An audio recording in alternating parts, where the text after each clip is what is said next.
We continue to follow the latest developments in the crisis in the Middle East. Questions continue about if and when an Israeli ground invasion of Gaza will happen.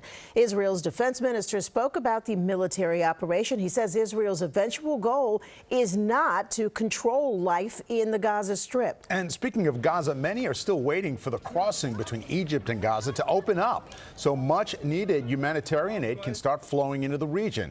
Right now, work is being done to repair the road at the border, which has been damaged in airstrikes. Meanwhile, the death toll continues to climb, now more than 5,000. At least 14,000 people have died in Israel, nearly 4,000 in Gaza, and more than 81 in the West Bank. Some 20,000 people have been injured. And we've learned more about hostages being held in Gaza. The IDF says there are at least 200 hostages. Over 20 of them are children, and 10 to 20 of them are over the age of 60. We've got team coverage on the crisis in the Mideast, beginning with ABC's Ines De La Cuetara. She's live in Jerusalem. Ines? Good afternoon, David and Sandra. And as Israel continues to strike Gaza, the humanitarian aid that President Biden thought he got all sides to agree to has still not been delivered. President Biden making the case for the U.S. to stand firmly with its allies who are at war in Israel and Ukraine. Well, history has taught us that when terrorists don't pay a price for their terror, when dictators don't pay a price for their aggression, they keep going. And the cost and the threats to America and the world keep rising. President asking Congress for $105 billion in foreign aid, including roughly $60 billion for Ukraine and $14 billion for Israel. American leadership is what holds the world together. American alliances is what keep us, America, safe.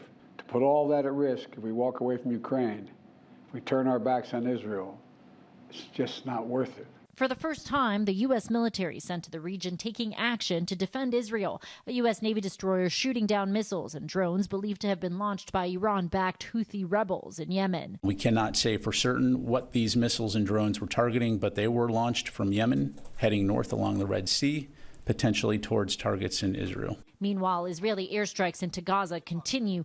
Palestinian authorities say at least 16 people were killed in a strike on a Greek Orthodox church that was housing hundreds of displaced people.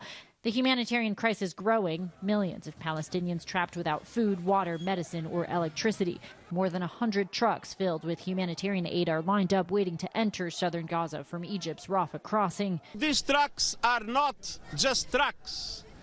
They are a lifeline. They are the difference between life and death for so many people in Gaza. But so far, the crossing remains closed as negotiations to open it and let the aid through continues. And expecting another day of turbulent protests, Israel has evacuated at least 5 of its embassies in the Arab world, including in Jordan, Morocco, and Egypt. The U.S. State Department, meanwhile, warning American citizens abroad to exercise increased caution due to the potential for violence.